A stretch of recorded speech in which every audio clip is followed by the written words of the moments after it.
नमस्कार, world cup धमाका में आपका स्वागत है। मैं हूं समीप राजगुरु और मेरे साथ हमारे एक्सपर्ट मनिंदर सिंह मन्नी पाजी। स्वागत है आपका। हालांकि वर्ल्ड कप में बात होनी चाहिए आज होने वाले वर्ल्ड कप सेमीफाइनल की, लेकिन उसकी बात बाद में होगी क्योंकि इससे पहले बड़े मुद्दे आ रहे हैं। और जब से टीम इंडिया वर्ल्ड कप से बाहर हुई है, सेमीफाइनल में पहुंचने में कामयाब नहीं हुई है, लगातार सुर्खियों में है और वो भी गलत कारणों से। कल एक अच्छा कारण था, एक सही कारण की वजह से सुर्खियों में थी कि आईपीएल के परफॉर्मेंस के तर्ज पर अब आपका हिंदुस्तान की टीम में सिलेक्शन नहीं होगा। वो एक अच्छी खबर आई है इतने दिनों में, लेकिन आज एक बार फिर एक खबर जो आई है वो कहीं ना कहीं थोड़ी चौंकाती है। और खबर यह है कि विराट कोहली ने पहले टेस्ट मैच के लिए आराम मांगा है, यानी कि T20 सीरीज और उसके बाद पहले टेस्ट मैच के लिए। और खबर यह भी आ रही है कि वो शायद पूरी टेस्ट सीरीज भी ना खेले, यानी कि दोनों टेस्ट मैचेस ना खेले और सीधा दक्षिण अफ्रीका के दौरे पर दिखे। भाई विराट कोहली को हो क्या गया? कप्तान साहब इतने थक क्यों गए हैं? क्या इतनी क्रिकेट उन्होंने खेल ली है या उनको कहीं ना कहीं ये मानसिक दबाव आ गया है? लगातार जिस तरीके से वो क्रिकेट खेल रहे हैं, टीम हार रही है, अच्छा प्रदर्शन नहीं कर रही है, लेकिन क्या वाकई में विराट कोहली को आराम की जरूरत है और है तो क्यों? इस रिपोर्ट को देखते हैं, उसके बाद हम मनी पाजी से इस बारे में चर्चा करेंगे।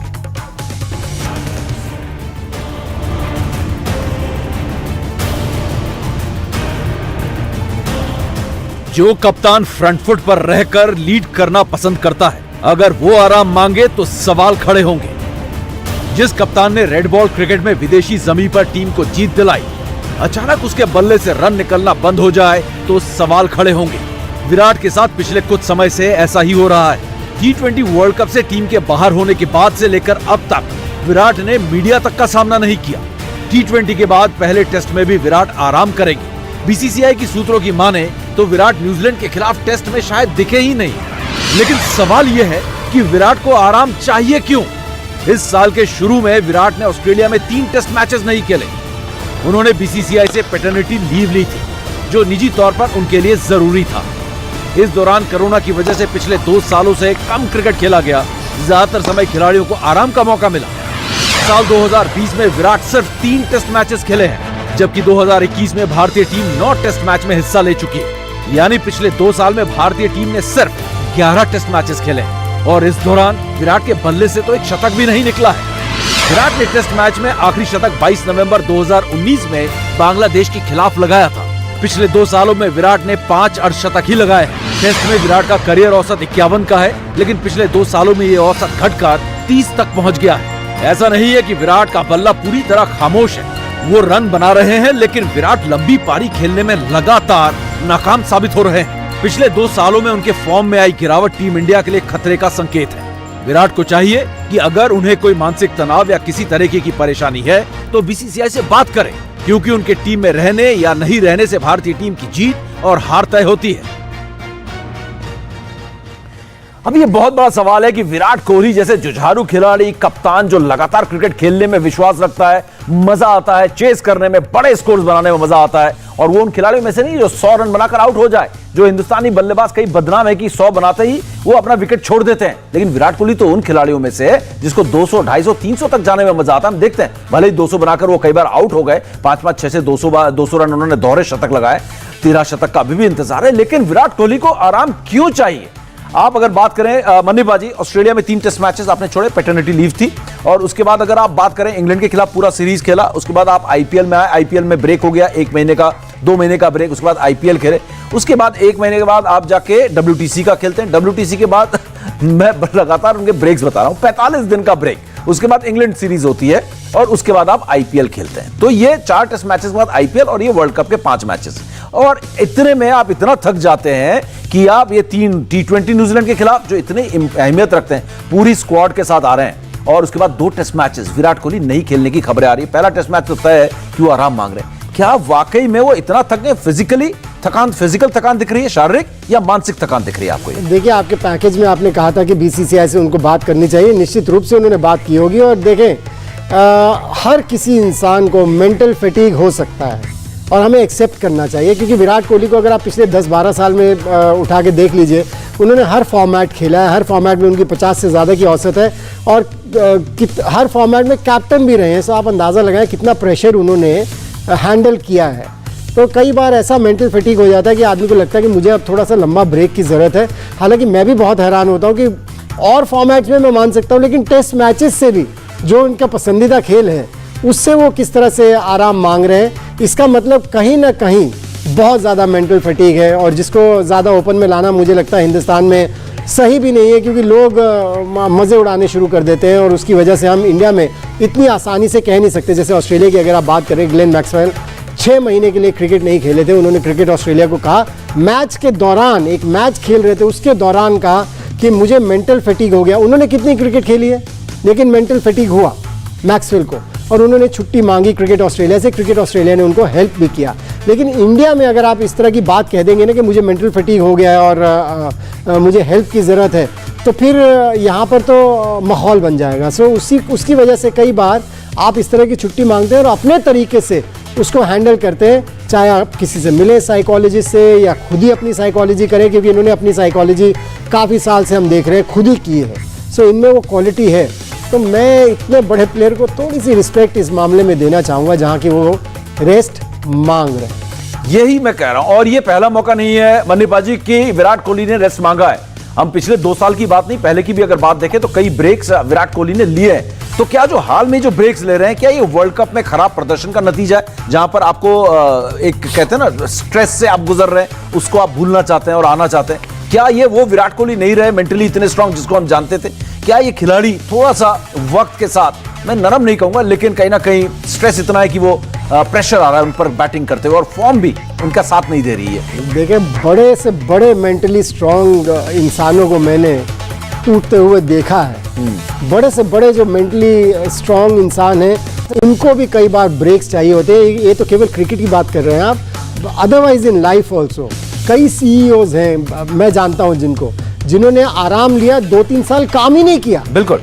तो लेकिन पाजी, वो CEOs का एग्जांपल तो यहाँ पर शायद इतना अच्छा नहीं होगा। मैं काउंटर ऐसे कर रहा हूँ कि वो 20-20, 25-25 साल नौकरी करके हाई प्रेशर जॉब में रह के होता है। लेकिन अगर विराट कोहली की अगर बात करें, मैं आपसे ये पूछना चाहता हूँ, क्या ये जो आराम की बात मैं आपसे करना चाहता हूँ, क्या वाकई में आराम की जरूरत है? मेंटल फटीगनेस को हटा दें अगर, क्या वो इतना क्रिकेट खेलें कि वो इतना आराम ले ले पाजी? नहीं, आराम अगर मेंटल फटीग है तभी लेंगे। हाँ, क्योंकि फिजिकली जहां तक सवाल है, मुझे लगता है फिजिकली वो बहुत फिट है।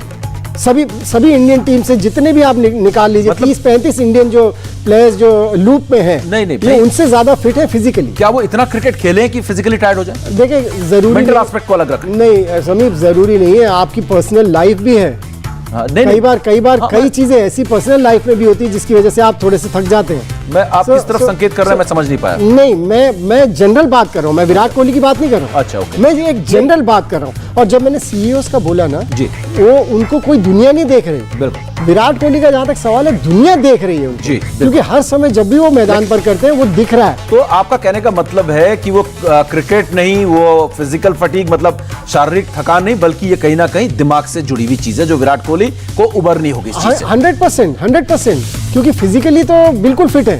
ये मेंटल फटीग ही है जिसकी वजह से वो आराम से, और शायद इतनी क्रिकेट भी नहीं खेले हैं, वो इतनी लगातार क्रिकेट भी नहीं खेले हैं कि शायद उनको आराम की जरूरत पड़े और पूरी सीरीज से वो अपना नाम वापस ले लें विराट कोहली को। विराट कोहली को यह सोचना होगा कि क्या वाकई में उनको कोई समस्या है, क्योंकि भारत को ऐसे खिलाड़ी की जरूरत है, और ऐसे मुश्किल समय में लगातार वो आराम मांगते रहेंगे तो हर बार टीम इंडिया के लिए मुश्किलें पैदा होती रहेंगी कि विराट नहीं होंगे तो कैसे काम चलेगा। हर बार एक ऐसे खिलाड़ी को चांस दे दें, जो आएगा, विराट कोहली वापस आएंगे तो फिर बाहर हो जाएगा। तो ऐसे तो काम नहीं हो सकता। विराट कोहली को ये कहीं ना कहीं अपना प्लान बनाना पड़ेगा, और अगर वो इतने बड़े खिलाड़ी हैं, कप्तान है, तो उन्हें लगातार हिंदुस्तान की सेवा में रहना होगा। विराट कोहली ने आराम मांगा है, विराट को आराम, तो किसको मिलेगी कमान? ये भी एक बहुत ज्यादा सुर्खियों में। इस पर एक रिपोर्ट देखते हैं, बात करेंगे इसके बाद मन्नीपा जी से।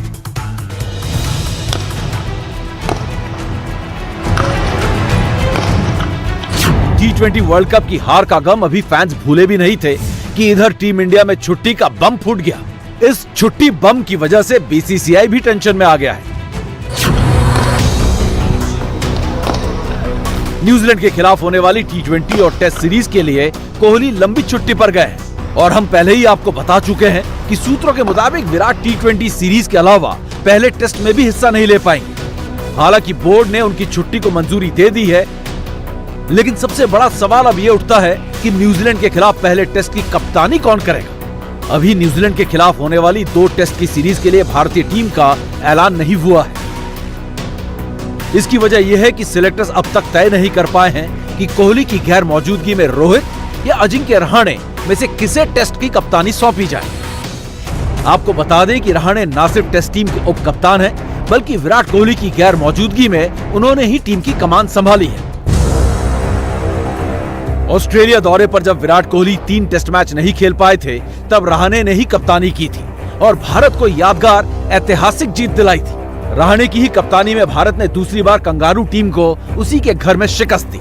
टेस्ट में रहाणे ने 5 मैचों में कप्तानी की है, जिसमें 4 में टीम इंडिया को जीत हासिल हुई है, जबकि 1 मैच ड्रॉ पर खत्म हुआ। यानी कि रहाणे की कप्तानी में भारतीय टेस्ट टीम ने हार का मुंह देखा ही नहीं है। रहाणे ही मौजूदा समय में टेस्ट टीम के उप कप्तान हैं। हालांकि पिछले कुछ समय से रहाणे खराब फॉर्म से जरूर गुजर रहे हैं, लेकिन सैयद मुश्ताक अली ट्रॉफी में उन्होंने जोरदार बल्लेबाजी करते हुए वापसी के संकेत दिए हैं। रहाणे के मुकाबले बीसीसीआई रोहित शर्मा को कप्तान बनाने के मूड में बैठा हुआ है। आपको बता दें कि रोहित ने अभी तक टेस्ट में कप्तानी ही नहीं की है।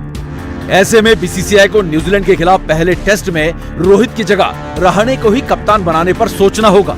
अगर बीसीसीआई ऐसा नहीं कर पाता है तो इससे ड्रेसिंग रूम के अंदर बीसीसीआई के इस मूव से एक गलत संकेत न चला जाए। इस आखिरी लाइन के बारे में रिपोर्ट में क्या कहेंगे पाजी? खलबली मच जाएगी अगर ऐसा, मतलब गलत संकेत जा सकता है। बिल्कुल, जैसा जैसा गलत संकेत गया जब आपने मेंटोर भेज दिया T20 क्रिकेट में वर्ल्ड कप के लिए। क्या बढ़िया उदाहरण दिया आपने। हाँ, सो वो आपने खलबली मचा दी, आपने खिचड़ी पका दी। यहाँ भी फिर ऐसा ही हो जाएगा और फिर आप टेस्ट मैच क्रिकेट में भी स्ट्रगल करने लगेंगे। हालांकि इंडिया की अगर बात करें, मुझे नहीं लगता कि इंडिया में स्ट्रगल करेगी इंडियन टीम, क्योंकि जिस तरह की पिचेस के ऊपर मैचेस होंगे शायद उसका जवाब नहीं होगा। स्पिनिंग टर्निंग ट्रैक्स होंगे, उसका जवाब नहीं होगा न्यूजीलैंड के पास। लेकिन खलबली मच जाएगी अगर आपने रहाणे को कप्तान लिया। बिल्कुल, और जो रहाणे ने कमाल किया है कप्तान के तौर पर पाजी, फॉर्म उनके साथ नहीं था, लेकिन कप्तान के तौर पर मुश्किल परिस्थितियों में, विदेश में, ऑस्ट्रेलिया में आपने टेस्ट मैचेस जिताए, लगातार वो जिम्मेदारी जब भी दी है बेहिचक और कहते हैं ना एकदम बिल्कुल जुझारू अंदाज में उस जिम्मेदारी को निभाई है बिना किसी शिकायत के। ये बहुत बड़ा अन्याय भी होगा। आपको लगता है कि अगर आप रोहित शर्मा को कप्तान बना दें, ये तो ऐसा लग रहा है कि रोहित का मतलब एक तरह से आरती उतारी जा रही है और हर जगह उनको कप्तान बना दो, क्योंकि यहाँ पे शायद अजिंक्य रहाणे पूरी तरीके से डिजर्व करते हैं। मुझे लगता नहीं कि इस तरह का कदम उठाया जाएगा, क्योंकि ये बहुत गलत कदम होगा कि पहले इतने गलत कदम उठा चुके हैं सिलेक्टर्स। प्रॉब्ली अगर फिर से ये किया तो फिर सिलेक्टर्स के ऊपर उंगलियां उठनी शुरू हो जाएंगी कि ये कर क्या रहे हैं, क्योंकि आपने T20 क्रिकेट में भी, वर्ल्ड कप क्रिकेट में भी जो टीम भेजी उसमें आपने इतने सीनियर खिलाड़ियों को ड्रॉप कर दिया। फिर आप जब न्यूजीलैंड के अगेंस्ट T20 सीरीज खेलनी है, एक को तो वापस ले आए, युजवेंद्र चहल को, तो फिर आप वापस आए ना। तो मुझे लगता है कि वो गलतियां की हैं, उसका एहसास है, उसका क्रिटिसिज्म हुआ है।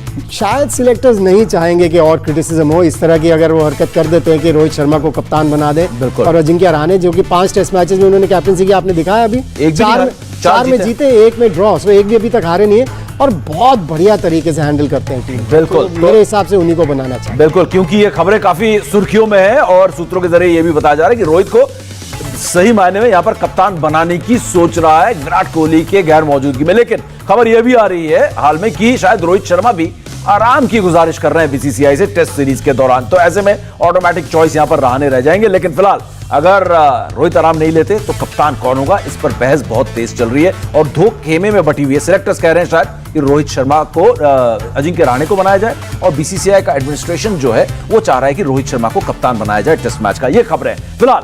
अब हम रुख करते हैं आज के सेमीफाइनल की तरफ। वर्ल्ड कप धमाका में दूसरा धमाका सेमीफाइनल का, ऑस्ट्रेलिया और पाकिस्तान के बीच, और ऑस्ट्रेलिया ने टॉस जीता, किस्मत उनके साथ और गेंदबाजी करते ही कहीं ना कहीं ये 60-40 का जरूर कहा जा सकता है कि यहां पर ये जो है थोड़ा सा पलड़ा ऑस्ट्रेलिया का जरूर भारी होता है। और पाकिस्तान की प्लेइंग 11 लगातार 5 और 6 मैचेस में बिना किसी बदलाव के विनिंग कॉम्बिनेशन के साथ कोई छेड़छाड़ नहीं। तो पहले गेंदबाजी ऑस्ट्रेलिया, टॉस जीतने के बाद किसका पलड़ा भारी इसके बाद, हालांकि बाबर आजम ने कहा कि टॉस हारने से हमें कोई फर्क नहीं पड़ता, बोर्ड में रन लगाएंगे और उसके बाद उसको डिफेंड भी करेंगे। दूसरा सेमीफाइनल हो चुका है शुरू टॉस के लिहाज से, और टॉस होते ही गेम शुरू हो जाता है। और टॉस किसने जीता है?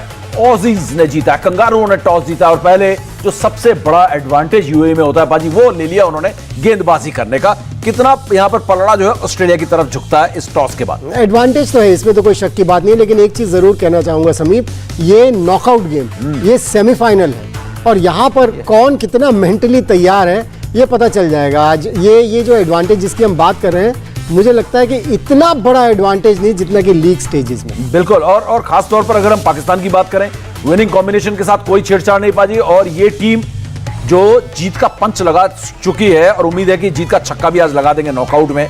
ये टीम सबसे ज्यादा जो परिस्थितियां अपने आप को ढाल चुकी है, क्योंकि पिछले 10-15 साल से यही खेल रही है।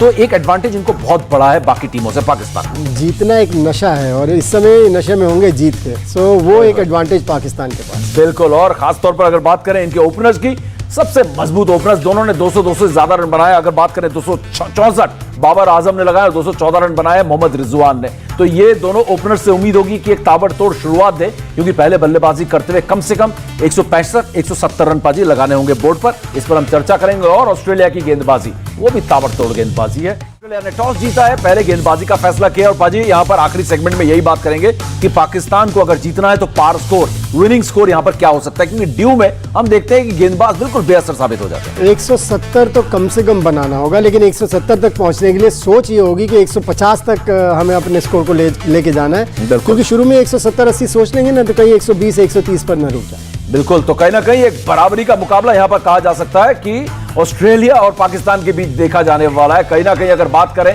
पाकिस्तान को यहां पर खेलने की आदत है और इनका एक होम ग्राउंड भी है। और अगर हम यहां पर ऑस्ट्रेलिया की बॉलिंग की बात करें तो आपको लगता है कि जिस तरीके की पिच होती है और खासकर जो फर्स्ट हाफ में हमने देखा है गेंद फंस कर आती है, तो ये बड़ा ट्रिकी होता है यहां पर टॉस हारने वाली टीम के लिए।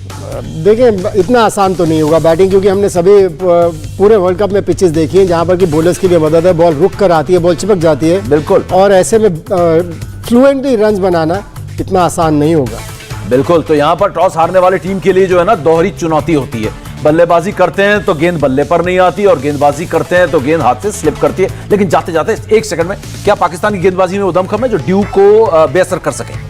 मुझे लगता है कि जिस तरह की लय में है कर सकेंगे, क्योंकि हमने पिछले मैच में हालांकि कमजोर टीम के अगेंस्ट था, नामीबिया के अगेंस्ट, लेकिन उन्होंने बॉलिंग में, उनकी बॉलिंग में कोई फर्क नहीं आया। बिल्कुल, देखते हैं कि यहाँ पर शाहीन शाह अफरीदी, इमाद वसीम और खासकर शहदाब क्या कमाल करते हैं, और उनकी गेंदबाजी में दमखम तो है। इंडिया टीवी हर वक्त हर जगह डाउनलोड करने के लिए सर्च करें India TV news Google play store या ऐप स्टोर पर।